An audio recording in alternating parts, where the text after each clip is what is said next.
जब भी हम राजस्थान का नाम सुनते हैं तो जहन में क्या आता है? किले, रेगिस्तान और हाँ, भूतिया कहानियां।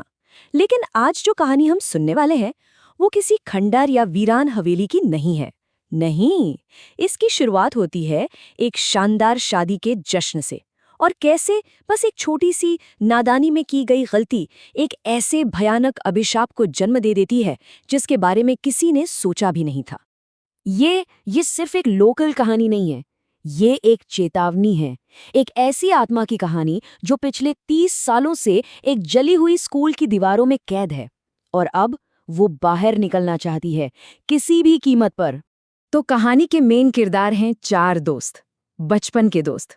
सबसे पहले आर्यन, जो अमेरिका से लौटा है और उससे ये भूत प्रेत की बातें सब बकवास लगती हैं।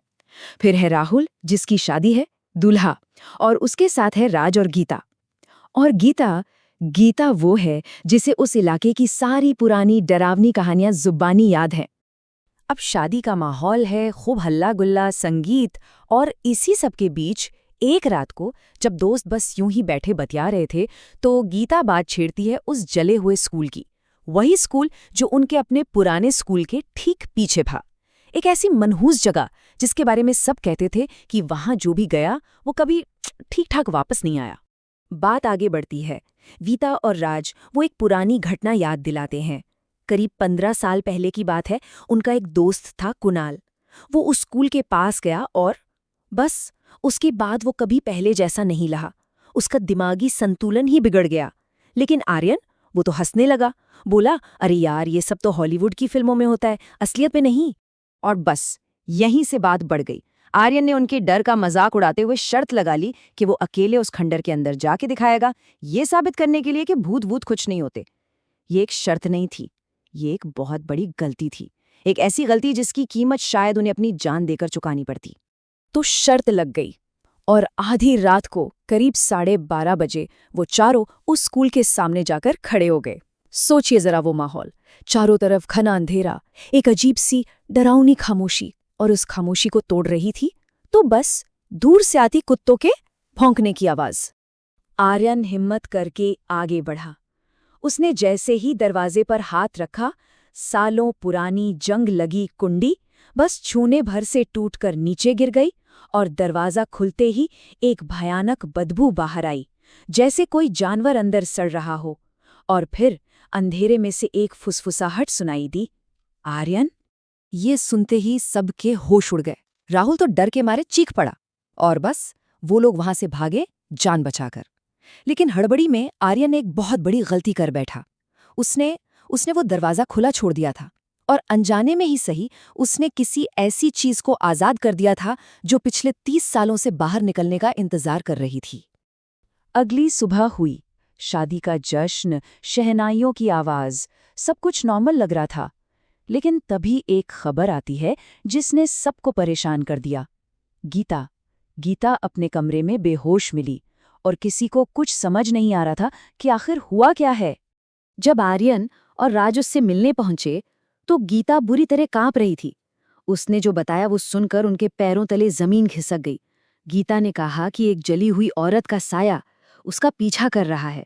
उसने उसे उस रात स्कूल के दरवाजे पर देखा, फिर कार की खिड़की पर, और रात में वो साया उसके बिस्तर के पास लेटा हुआ था। वो हर पल उसे महसूस कर पा रही थी। आर्यन ने पहले तो यकीन नहीं किया। उसे लगा कि गीता बस डर गई है, ये उसका वहम है। लेकिन उसी रात जब वो महल की छत पर अकेला था, उसे फिर से वही सड़ी हुई बदबू आई और अंधेरे में एक औरत की डरावनी हंसी गूंजी। अब आर्यन का शक यकीन में बदल चुका था। वो जो भी था वो उनके साथ इसी महल में था। अब डर भी था और अपराध बोध भी। आर्यन को लग रहा था कि ये सब उसकी वजह से हुआ है। तो आर्यन और गीता ने एक फैसला किया। उन्हें वापस उसी स्कूल में जाना होगा और उस आत्मा से माफी मांगनी होगी, इससे पहले कि शादी के जश्न में कोई बड़ी अनहोनी हो जाए। और फिर रात के करीब 2:30 बजे वो दोनों वापस उसी खंडर में पहुंच गए। माहौल पहले से भी ज्यादा डरावना था। गीता ने कांपती आवाज में आर्यन से कहा, दरवाजा तुमने खोला था आर्यन, माफी भी तुम्हें ही मांगनी पड़ेगी। आर्यन जानता था कि गीता सही कह रही है। डर तो बहुत लग रहा था पर उसे ये करना ही था। आर्यन हिम्मत करके अंदर गया। अंधेरे में आवाज लगा रहा था, माफी मांग रहा था। तभी उसे पीछे से हंसने की आवाज आई, एक जानी पहचानी हंसी।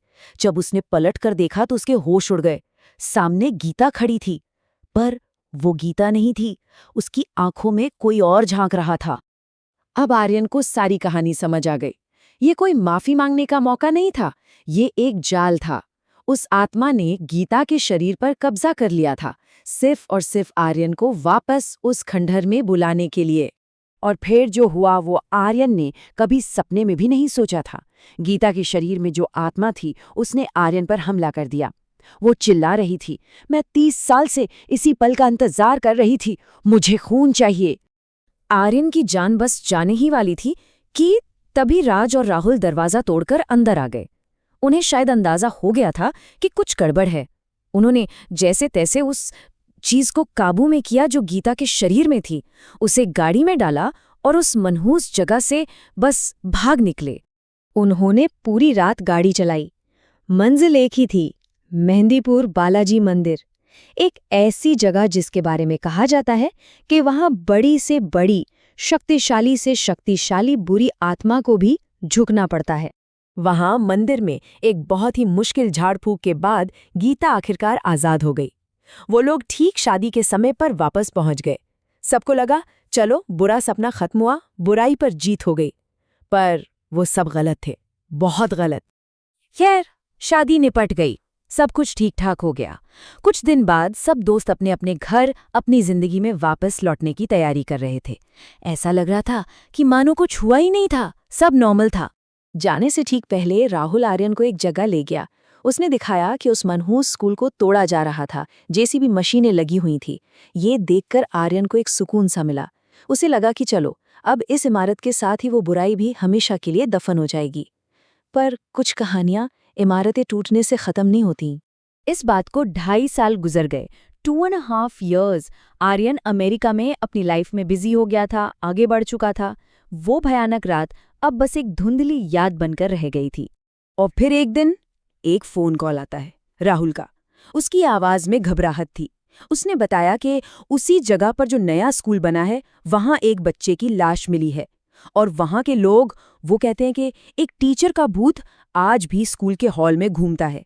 मतलब इमारत तो गिरा दी, पर अभिशाप वो अब भी वहीं था, जिंदा।